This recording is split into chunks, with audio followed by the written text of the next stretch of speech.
Hello दोस्तों, मेरा नाम है गोविंद मौर्य और आप सभी का स्वागत है मेरे YouTube channel Govind computer education में। तो आज हम लोग पढ़ने वाले हैं कंप्यूटर मेमोरी के बारे में।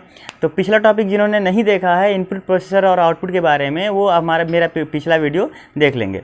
तो आइए हम लोग शुरू करते हैं कंप्यूटर मेमोरी। तो जैसा कि हम जानते हैं कि जो कंप्यूटर है वो क्या है, एक इलेक्ट्रॉनिक मशीन है। ये हमारे सारे जो वर्क है वो इलेक्ट्रिक से चलने वाला मशीन है जो हमारे सारे वर्क को परफॉर्म करता है। तो यहाँ पे कंप्यूटर में जो इन्फॉर्मेशन दिया जाता है, जो प्रोसेस होता है, उस डेटा को कहीं स्टोर किया जाता है। जो इन्फॉर्मेशन है उसे कहीं स्टोर करना पड़ता है। तो जैसे कि आपका मोबाइल है या फिर लैपटॉप है या कंप्यूटर है, उसमें स्टोरेज दिया रहता है ना, वैसे ही तो मोबाइल और ये लैपटॉप है ना, ये कंप्यूटर, ये सभी क्या हैं, कंप्यूटर ही हैं। लैपटॉप, मोबाइल, जो सेलफोन है, ये सभी क्या हैं, कंप्यूटर ही हैं। तो इसमें डेटा को स्टोर करने के लिए स्टोरेज की आवश्यकता पड़ती है ना। तो उन्हीं को उसी के बारे में पढ़ना है कि कंप्यूटर मेमोरी क्या होता है और ये कितने तरह का होता है। तो एक्चुअल में जब कंप्यूटर मेमोरी का टर्म आता है तो कंप्यूटर मेमोरी को हम दो पार्ट में डिवाइड करते हैं। कितने दो पार्ट में डिवाइड करेंगे। एक पार्ट कहलाता है इसका प्राइमरी मेमोरी और दूसरा पार्ट कहलाएगा सेकेंडरी मेमोरी। अब यहाँ पे आप लोग देखेंगे जो प्राइमरी मेमोरी है और जो सेकेंडरी मेमोरी है, तो प्राइमरी मेमोरी एक्चुअल में मेमोरी होता है और सेकेंडरी मेमोरी एक्चुअल में होता है स्टोरेज। अच्छा, अब यहाँ पे मैं बोल रहा हूँ मेमोरी टर्म यूज़ कर रहा हूँ, फिर यहाँ पे मैं बोल दिया कि ये इसको हम एक्चुअल में मेमोरी ही कहते हैं और इसको एक्चुअल में हम स्टोरेज कहते हैं। तो यहाँ पे कंफ्यूज मत होइएगा।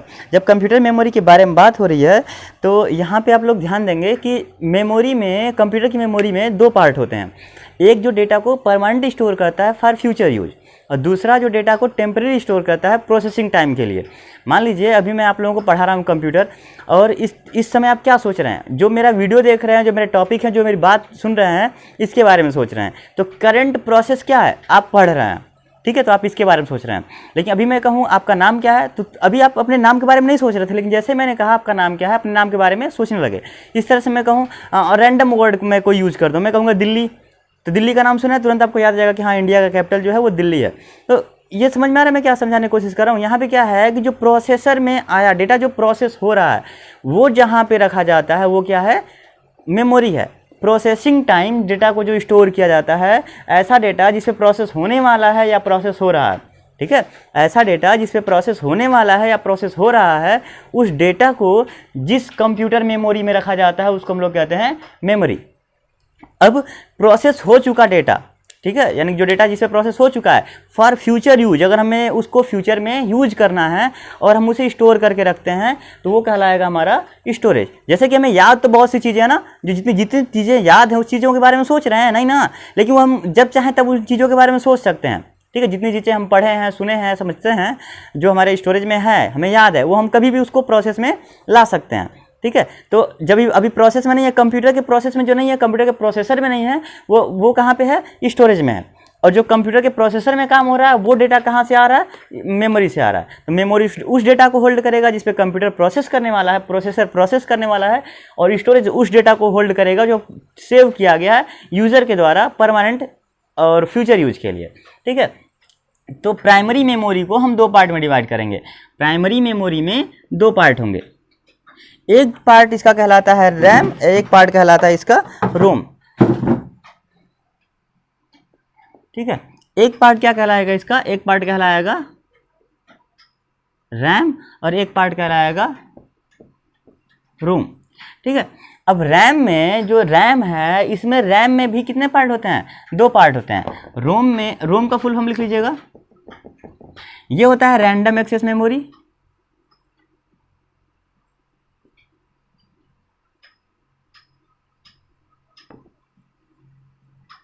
और ये होता है read only memory. Read only memory. थोड़ा सा बड़े पेज पे ग्राफ बनाइएगा, ये ग्राफ बड़ा होने वाला है। तो ये क्या होता है, रैंडम एक्सेस मेमोरी, ये होता है रीड ओनली मेमोरी। अच्छा, ये रैम और रोम दोनों मेमोरी हैं, तो इन दोनों में डिफरेंस क्या है। जैसे कि कंप्यूटर जब ऑन होता है, फर्स्ट टाइम जब कंप्यूटर को ऑन करेंगे, तो अभी हमने पढ़ा है कि प्रोसेसर उस डेटा के ऊपर प्रोसेस करेगा जो रैम में रहेगा, और हम रैम के बारे में आप लोग लिख लीजिएगा, रैम जो है ना ये क्या होता है, वोलेटाइल होता है। Volatile, volatile mean depend on voltage, depend on voltage. ऐसी मेमोरी जो वोल्टेज पे डिपेंड करती है, मतलब ये टेम्परेरी होता है और वोल्टेज पे डिपेंड होता है। इसमें डेटा तभी तक रहेगा जब तक कि ये कंप्यूटर में पावर रहेगा, मतलब जैसे ही कंप्यूटर का पावर ऑफ होगा इसमें का डेटा इरेज हो जाएगा। अभी हम इसका रीज़न ही पढ़ेंगे, लेकिन अभी बस ये समझिए आप कि ये रैम जो होता है वो होता है वोलेटाइल, वोल्टेज डिपेंडेंट। तो इसमें डेटा तभी तक रहेगा जब तक कि डेटा मतलब कंप्यूटर में करंट रहेगा, पावर ऑन रहेगा तो डेटा रहेगा, पावर ऑफ होगा तो डेटा इरेज हो जाएगा। ये जो है डेटा को परमानेंट होल्ड करेगा, इसमें से नॉन इरेजेबल होता है, इसमें हम डेटा को इरेज नहीं कर सकते, इसमें केवल डेटा को हम रीड कर सकते हैं। रीड ओनली दिया ना, इस मेमोरी में डेटा को केवल रीड कर सकते हैं। तो होता क्या है, इन दोनों की जरूरत क्यों पड़ती है। मान लीजिए ये आपका है प्रोसेसर, ठीक है, इसमें हमारा डेटा प्रोसेस होना है, ये आपका है रैम, ठीक है, और ये डेटा तभी प्रोसेस करेगा जब रैम में कोई डेटा रहेगा, ठीक है। अब आपके पास मान लीजिए कि ये है आपका रोम, ठीक है, ये रोम चिप है। तो कंप्यूटर में मान लीजिए कि आपने कोई डेटा, आप सिस्टम को पावर ऑन करते हैं, सिस्टम का आपने पावर ऑन किया, जैसे सिस्टम में पावर ऑन गया तो अगर ये रोम नहीं रहता तो क्या होता, यहाँ पे कोई सिग्नल तो है ही नहीं, पहले से तो कोई सिग्नल है नहीं। जब कोई पहले से कोई सिग्नल है नहीं तो आपका सिस्टम ऑन ही नहीं होगा। क्यों नहीं ऑन होगा, क्योंकि ये इसको ऑन होने के लिए क्या जरूरत पड़ेगी, ऑपरेटिंग सिस्टम को लोड करना पड़ेगा। ऑपरेटिंग सिस्टम को रैम में कॉपी करना पड़ेगा। अब हमने तो सिस्टम ऑन किया, जब तक सिस्टम ऑन नहीं होगा, ऑपरेटिंग सिस्टम वर्क नहीं करेगा, तब तक तो हम वर्क कर नहीं सकते ना। हम कैसे वर्क कर सकते हैं, जब तक विदाउट ऑपरेटिंग सिस्टम के, विदाउट इंटरफेस हम काम नहीं कर सकते। जैसे कि मोबाइल जब ऑन हो जाता है, जो हमारे सारे आइकॉन फंक्शन दिखने लगते हैं, तभी तो काम कर पाते हैं, और वो सब दिखेंगे नहीं तो हम कैसे वर्क कर पाएंगे। अब रैम में कोई डेटा तो है नहीं, तो ये ऑपरेटिंग सिस्टम को लोड कर नहीं पाएगा, इसमें ना तो कोई कमांड है, ना ही कोई डेटा है, ना कोई इंस्ट्रक्शन है, तो ये कैसे काम करेगा। इसलिए हम क्या यूज़ करते हैं, रोम का यूज़ करते हैं। रोम जो है प्री प्रोग्राम्ड होता है, पहले से इसे प्रोग्राम किया जाता है कुछ स्पेशल काइंड ऑफ इंस्ट्रक्शन के साथ। जैसे ही पावर ऑन करेंगे ना, रैम के पास कुछ कमांड होते हैं जिनकी हेल्प से क्या करता है, ये ऑपरेटिंग सिस्टम को, रोम के पास स्पेशल कमांड होते हैं जो क्या करता है, उन कमांड इंस्ट्रक्शन की हेल्प से ऑपरेटिंग सिस्टम को रैम में लोड कर देता है। जब ये रैम में उस ऑपरेटिंग सिस्टम के पार्ट को कॉपी कर देगा तो इस पे क्या होगा, प्रोसेस होगा, और आपका जो यूजर इंटरफेस खुल के आता है ना, डेस्कटॉप वगैरह, वो खुल जाएगा। अब आप इस पे काम कर सकते हैं। तो ये रोम का काम क्या है, सिस्टम के स्टार्टअप के लिए, यानी कि विदाउट रोम कंप्यूटर के सिस्टम के पावर ऑन करने पे रैम में कोई कमांड आएगा ही नहीं। तो रोम क्या होता है, प्री प्रोग्राम्ड होता है, और ये क्या होता है, ब्लैंक, यानी कि लाइट ऑन हुआ तो इसे खाली है। लेकिन जैसे ही रोम ऑन हुआ, रोम क्या किया, इसमें पहले से प्रोग्राम है, ये नॉन इरेजेबल है, केवल रीड करता है, तो ये क्या करेगा, कमांड करेगा, ऑपरेटिंग सिस्टम को उठा के रैम में कॉपी कर देगा। अब रैम में ऑपरेटिंग सिस्टम आ गया तो क्या होगा, प्रोसेसर उस पर प्रोसेस करेगा और आपका यूजर इंटरफेस खुल जाएगा। अब आप इस पर काम कर सकते हैं, ठीक है, ठीक है। इसलिए यहाँ पे क्या है, रोम जरूरी है। अब जब रोम जरूरी है तो यहाँ पे अब देखते हैं रैम के कितने टाइप होते हैं और रोम के कितने टाइप होते हैं। सिस्टम के स्टार्टअप के लिए काम आएगा, ये क्या करेगा, रैम में ऑपरेटिंग सिस्टम को लोड करेगा, ठीक है। जब ऑपरेटिंग सिस्टम लोड हो जाएगा तो प्रोसेसर से वर्क करके हमारा जो ऑपरेटिंग सिस्टम का है, ये यूजर इंटरफेस है, वो बना देगा। अब यूजर इस पर काम कर पाएगा। तो रैम में देखेंगे तो रैम में दो पार्ट होते हैं। कितने पार्ट, दो पार्ट। एक होता है एस रैम, जिसको फुल फॉर्म कहते हैं स्टैटिक रैम। एक होता है डी रैम, डायनेमिक रैम।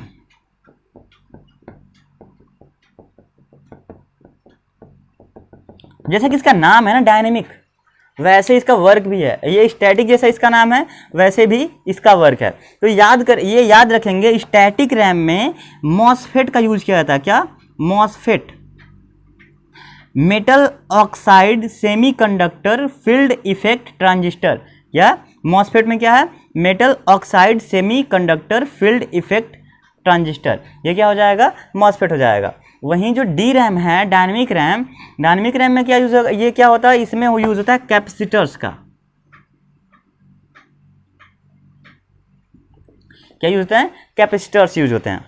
अब इन दोनों में डिफरेंस क्या है, मॉसफेट और कैपेसिटर में डिफरेंस क्या है। जब कैपेसिटर में कोई डेटा रखा जाएगा तो चार्ज के रूप में उसमें भी डेटा रखा जाता है, और ये जब डेटा को स्टोर करता है तो ये फ्लिप फ्लॉप का यूज करता है, ठीक है। अब यहाँ पे जो कैपेसिटर्स हैं वो चार्ज को स्टोर करेंगे, और जब इसे मतलब कोई नया डेटा आएगा, अगला डेटा आएगा, तो इसको रिफ्रेश करना पड़ता है। क्या करना पड़ता है? रिफ्रेश करना पड़ता है। और क्यों रिफ्रेश करना पड़ता है? बस बिकॉज ऑफ कैपेसिटर्स की वजह से। यानी कैपेसिटर जो है वो चार्ज को रखेंगे, जब कोई नया डेटा रखा जाएगा तो उसे पूरी तरह से डिस्चार्ज करके ही नया डेटा को रखा जाएगा, क्योंकि वो डेटा मिक्स हो जाएगा ना। अब कोई सिग्नल जो है दूसरे डेटा का आ जाएगा तो सिग्नल हमारा कैपेसिटर जो है वो डेटा को करप्ट कर देगा। तो यहाँ पे क्या है, जब भी कोई डेटा रखा जाएगा इसमें कैपेसिटर में, और नेक्स्ट डेटा जब आएगा तो पहले वाले डेटा को हटा के कैपेसिटर्स को रिफ्रेश करना पड़ेगा। इसलिए क्या है, और इस मॉसफेट को रिफ्रेश नहीं करना पड़ेगा क्योंकि ये फ्लिप फ्लॉप टेक्नोलॉजी का यूज करेगा, फ्लिप फ्लॉप मेथड का यूज करता है। ठीक है, फ्लिप फ्लॉप मेथड का यूज करता है। अब यहाँ पे स्टैटिक रैम को रिफ्रेश नहीं करना पड़ता है, डायनामिक रैम को रिफ्रेश करना पड़ता है। इसलिए dynamic RAM comparison to static RAM slow होता है। डायनामिक रैम क्या होगा, स्टैटिक रैम के कंपैरिजन में स्लो होगा, और ये क्या होगा, जैसे कि ये स्लो है तो ये फास्ट होगा। ठीक है, अब यहाँ पे यूज देखेंगे कि यूज क्या है, कहाँ पे कैपेसिटर मतलब डी रैम का यूज किया जाएगा, कहाँ पे एस रैम का यूज किया जाएगा। ठीक है, इसमें मॉसफेट का यूज किया जा रहा है, इसमें कैपेसिटर का यूज किया जा रहा है। MOSFET, metal oxide, semiconductor, field effect transistor. ठीक है,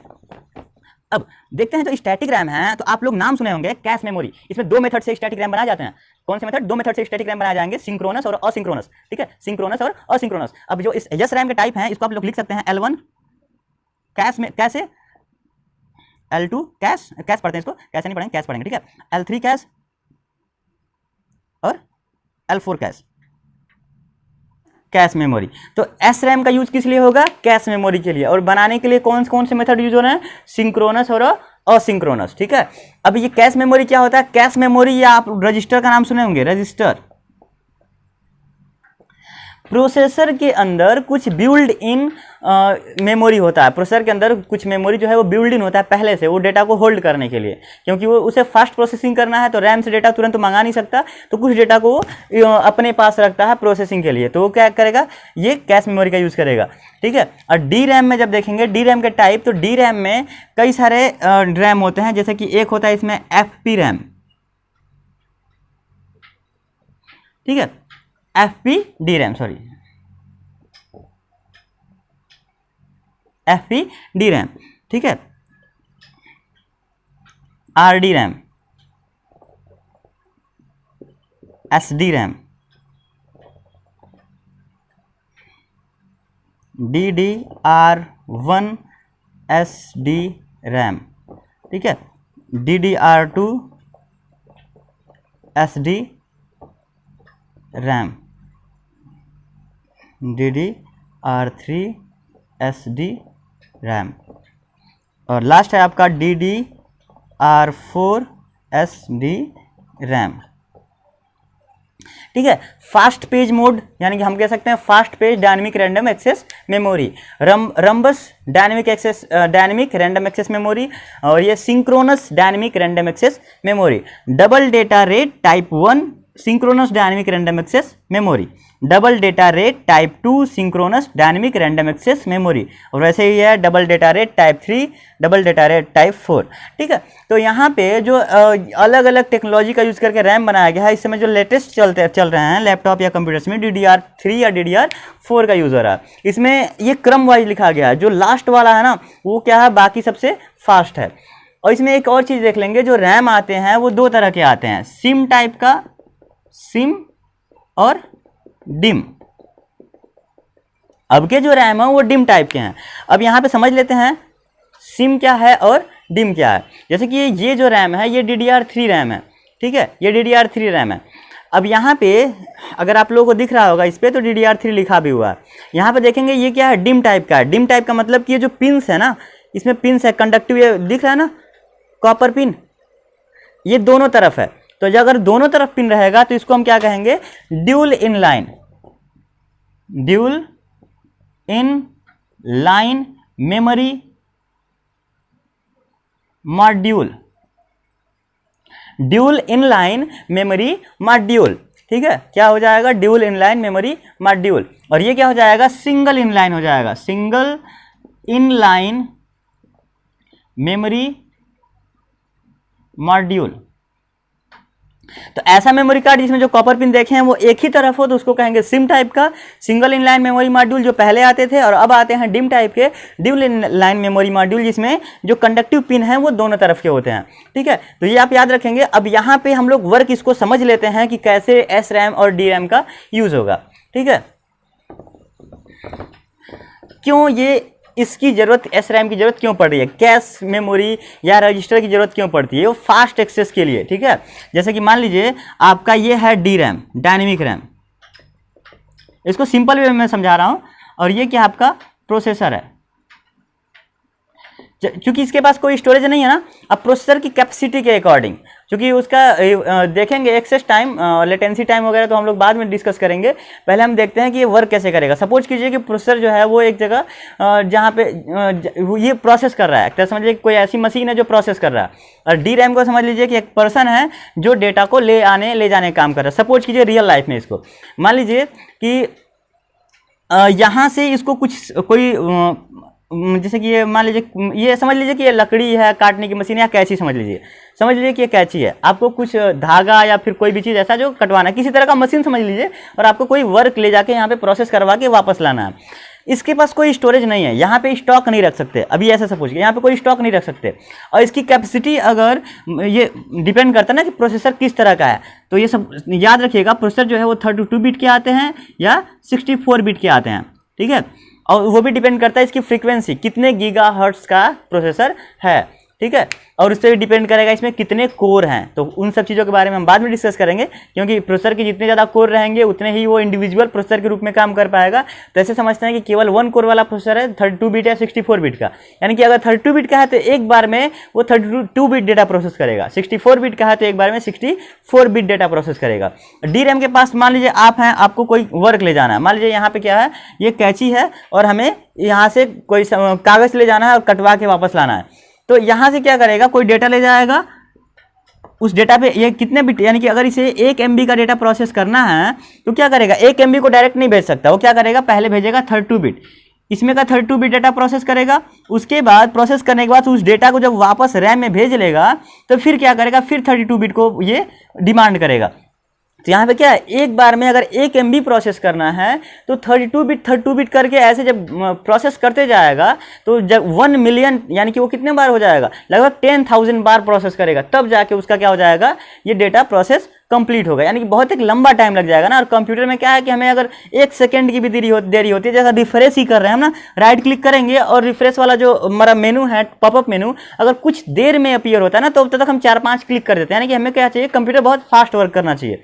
तो ये गैपिंग जो है इसको कम करने के लिए, यहाँ पे इसके पास स्टोरेज को बढ़ाने के लिए हम क्या करते हैं, कैश का यूज करते हैं। इसको एक और सिंपल एग्जांपल समझ लीजिए। मान लीजिए कि यहाँ पे आग लगी है, एक सिंगल पर्सन है जिसको यहाँ से जाना है पानी भर के और यहाँ से पानी वापस लाना है, ठीक है। खाली बाल्टी ले जाएगा, प्रोसेस करके यहाँ से पानी भर के वापस ले आएगा। अब क्या है, एक बंदा दौड़ते हुए गया, यहाँ पानी भरा, फिर वापस ला के फेंका। अब अगर इसकी हेल्प करने के लिए हम क्या कर दें, ये समझ लीजिए कि यहाँ पे हम एक और बंदा लगा दे रहे हैं इसके पास, ठीक है। जो मान लीजिए ये कुआं है या कोई तालाब है, इसके पास एक और बंदा लगा दे रहे हैं। अब ये क्या किया, खाली बाल्टी लग गया, खाली बाल्टी इसको दिया, ये क्या किया, बाल्टी में पानी भरा, और इससे एक क्या करेगा, एक और बाल्टी ले लेगा खाली, और ये क्या करेगा, पानी भर के एक बाल्टी वापस दे दिया। जब तक ये वापस जाएगा तब तक ये भरी हुई बाल्टी से वापस दे देगा और खाली बाल्टी लेके रख लेगा। मतलब ये क्या है, कुछ डेटा स्टोर कर सकता है। तो जैसा चेन फॉर्म है कि अगर यहाँ पे 2 पर्सन बढ़ेगा तो क्या हो जाएगा, इसकी स्पीड और बढ़ जाएगी। और यहाँ पे अगर हम L2, L3 और L4 कई बंदे लगा दें, अभी क्या हो गया, चेन लंबा हो गया ना, अब इसको कम लोड पड़ेगा और ये प्रोसेसर के पास भी क्या हो जाएगा, आसानी हो जाएगी। ये बार बार वेट नहीं करेगा, क्योंकि ये प्रोसेसर बहुत तेज वर्क करता है। बहुत तेज का मतलब इसकी स्पीड ज़्यादा है, जितना तेज डेटा जाएगा उतना तेज ये प्रोसेस करेगा। क्योंकि अब जो नॉर्मल प्रोसेसर होते हैं वो भी 1 मिलियन इंस्ट्रक्शन पर सेकंड प्रोसेस करते हैं, मतलब 10 लाख इंस्ट्रक्शन पर सेकंड। और अब के प्रोसेसर तो और तेज काम करते हैं, वो माइक्रो कंप्यूटर के प्रोसेसर हैं जो पहले के थे। अब ये क्या है, उससे तेज प्रोसेस कर सकते हैं। तो यहाँ पे क्या होगा, L1, L2, L3, L4 जो है वो कैश मेमोरी का यूज होगा, जो रैम से डेटा को ले जाएंगे और प्रोसेसर के बाद डेटा को वापस करेंगे। तो ये क्या हो जाएगा, इससे प्रोसेस की स्पीड बढ़ जाती है। तो जो कैश मेमोरी है ये प्रोसेसर और डी रैम के बीच में, यानी कि एस रैम जो होता है वो डी रैम और प्रोसेसर के बीच में लगाए जाते हैं, जिसमें से L1 और L2 जो है वो प्रोसेसर के अंदर ही बिल्ड इन रहते हैं, यानी कि प्रोसेसर के अंदर ही बिल्ड इन रहेंगे L1 और L2, ठीक है। फुल हम इसका लिख लेंगे, फास्ट पेज मोड हो जाएगा, fast page dynamic, D RAM का मतलब वही लिखेंगे, डायनेमिक रैम, ठीक है। और ये क्या हो जाएगा, Rambus dynamic D RAM, Rambus dynamic access, dynamic random access memory. ये क्या हो जाएगा, synchronous D RAM, dynamic random access memory. और ये क्या हो जाएगा, double data rate type 1 synchronous dynamic random access memory, वैसे ही बाकी सबका हो जाएगा। ठीक है, इसको नोट कर लीजिएगा। अभी हम लोग को पढ़ना है रैम के बारे में, तो ये हम इरेज कर रहे हैं इसको एक बार। सॉरी, रजिस्टर की स्पेलिंग यहाँ पे नहीं सही है, सॉरी, ये रजिस्टर जो होता है ना, ये वाला रजिस्टर होता है REGISTR रजिस्टर, सॉरी। ठीक है, तो इसको आप लोग नोट कर लीजिएगा। हम लोग अब पढ़ते हैं वो रोम के बारे में।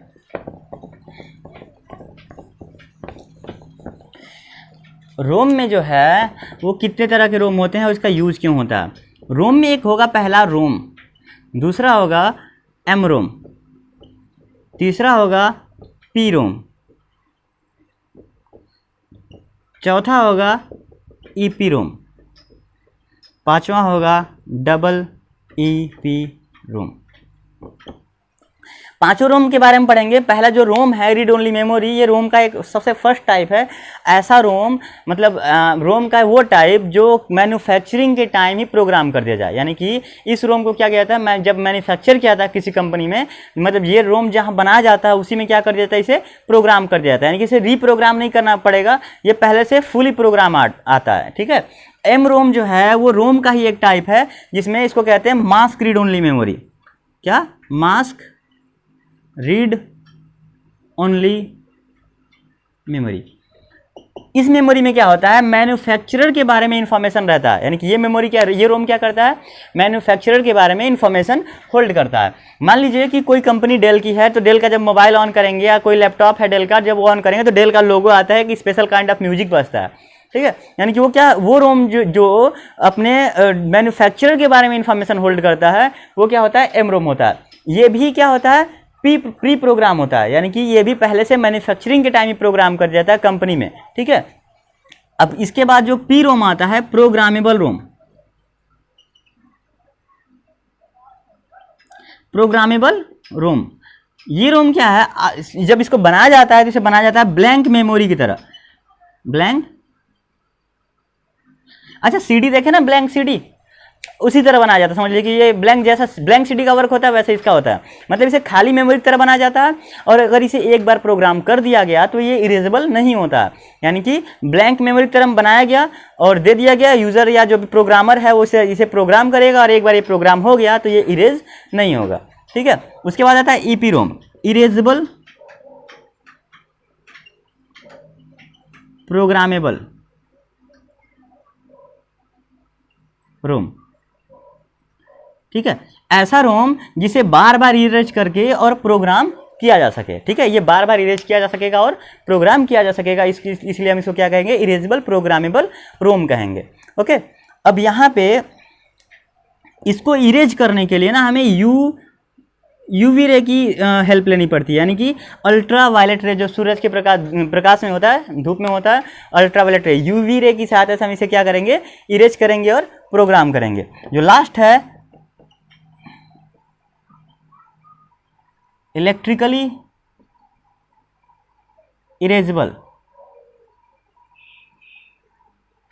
इरेजेबल प्रोग्रामेबल रोम।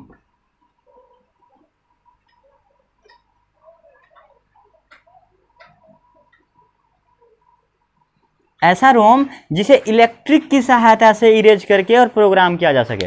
जैसे कि हमारा पेन ड्राइव वगैरह होता है ना, फ्लैश ड्राइव, वो भी रोम के जैसा ही है, रोम टाइप ही है एक। उसमें क्या है कि हम उसे इलेक्ट्रिक की सहायता से इरेज कर सकते हैं और प्रोग्राम कर सकते हैं। क्योंकि ये जो है वो कंप्यूटर के अंदर पाए जाते हैं। वो बस एग्जाम्पल दिया हो कि CD का जैसा होता है, वो पी रोम के जैसा होता है, और जो ईपी रोम होता है वो क्या है, ईपी रोम, जैसे कि हमारा DVD वगैरह होता है ना, कि उसे इलेक्ट्रिक मतलब लेज़र की सहायता से प्रोग्राम किया था, डेटा को बर्न किया था वैसे। और जो डबल ईपी रोम है, इलेक्ट्रिक के जैसे पेन ड्राइव वगैरह होता है, ये एग्जाम्पल है। ये जो रोम है वो कंप्यूटर के अंदर पाए जाते हैं। ठीक है,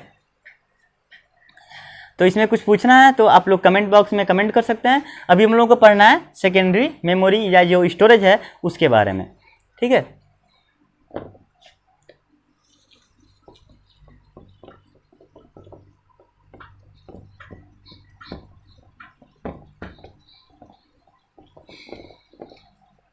सेकेंडरी मेमोरी में हम इसको हम डिवाइड करेंगे टाइप में। मैग्नेटिक जो होता है ना, एक होता है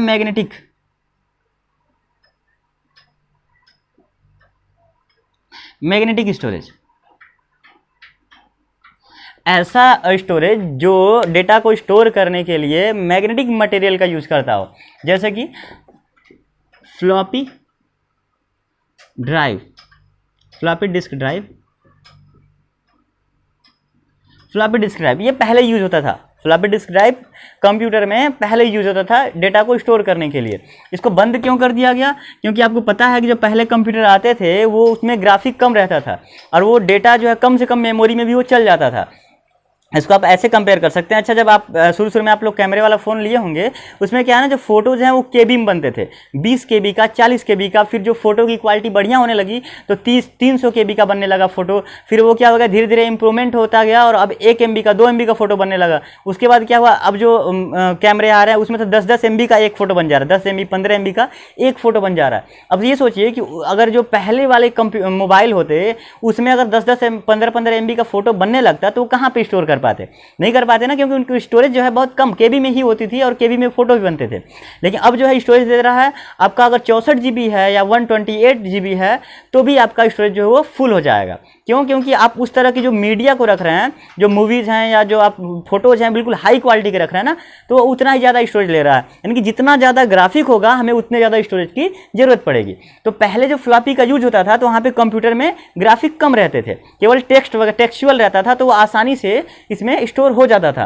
क्योंकि इसकी साइज रहती थी 3.5 इंचेज होती थी, यानी कि ये जो है 3.5 इंच का होता था, लगभग इतना बड़ा, ठीक है, 3.5 इंच का। और इसकी स्टोरेज कैपेसिटी 1.44 MB रहती थी, ठीक है, 1.44 MB। अब ये बताइए कि 1.44 MB में अब कितना, यानी कि लगभग 1.5 MB के करीब है, इसमें कितना डेटा रख पाएंगे?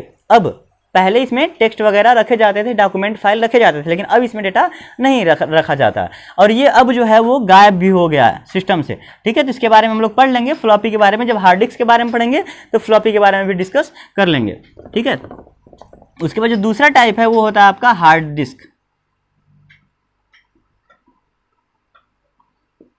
ठीक है।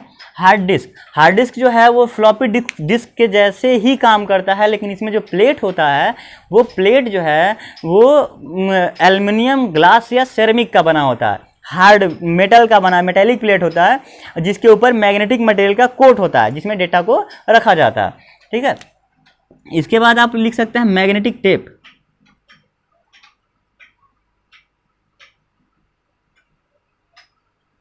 मैग्नेटिक टेप कह सकते हैं, जैसे कि जो सीडी और VCR के कैसेट आते थे, एक जो सॉन्ग वाला कैसेट नहीं आता था, रील वाला, ठीक है, तो मैग्नेटिक टेप हो जाएगा, उसमें भी हम डेटा को रखते थे। वो भी क्या है, एक हमारा रील जैसा रहता था, टेप रहता था, उस पर हमारे मैग्नेटिक मटेरियल का लेप होता था, ठीक है। अब ये हो जाएगा ऑप्टिकल स्टोरेज। ऐसे स्टोरेज डिवाइसेस जिसमें ऑप्टिक्स यानी कि लाइट या प्रकाश का यूज किया जाता हो, ऐसे स्टोरेज डिवाइस जिसमें ऑप्टिक्स का यूज किया जाता है वो डिवाइस कहलाएंगे ऑप्टिकल स्टोरेज डिवाइस। जैसे कि CD एंड DVD और ब्लू रे डिस्क भी इसी में आता है, वो DVD का ही एक टाइप है, क्योंकि जो CD है ना इसको कहते हैं कॉम्पैक्ट डिस्क। CD की जो कैपेसिटी है वो 700 MB ही होती है। कितना? 700 MB। CD कितना स्टोर कर सकता है? 700 MB। और 700 MB लिखा रहता है, लेकिन वो 650 के करीब आसपास ही स्टोर कर पाता है। 700 MB इसको स्टोरेज कैपेसिटी रहती है, लिखा रहता है, लेकिन वो 650 MB ही स्टोर कर पाता है। तो एग्जाम में अगर आता है तो 700 अगर नहीं दिया है तो 650 वाले पे मार देंगे, और 650 और 700 दोनों दिया है तो आप 700 पे क्लिक करेंगे।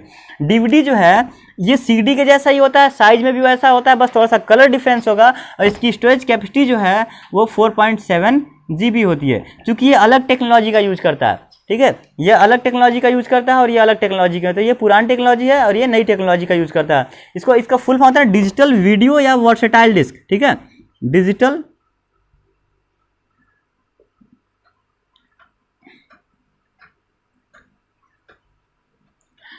वीडियो डिस्क या वर्सेटाइल डिस्क, डिजिटल वीडियो और वर्सेटाइल डिस्क, ठीक है। इसकी स्टोरेज कैपेसिटी कितनी होती है? 4.7 GB होती है।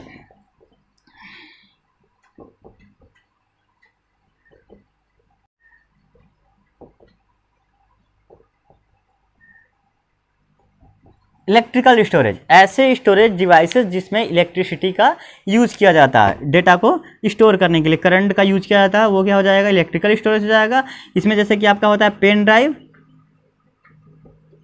पेन ड्राइव को हम लोग क्या क्या कहते हैं, पेन ड्राइव कहते हैं, फ्लैश ड्राइव कहते हैं, और क्या क्या नाम है इसका, इसी पेन ड्राइव का है, थंब ड्राइव,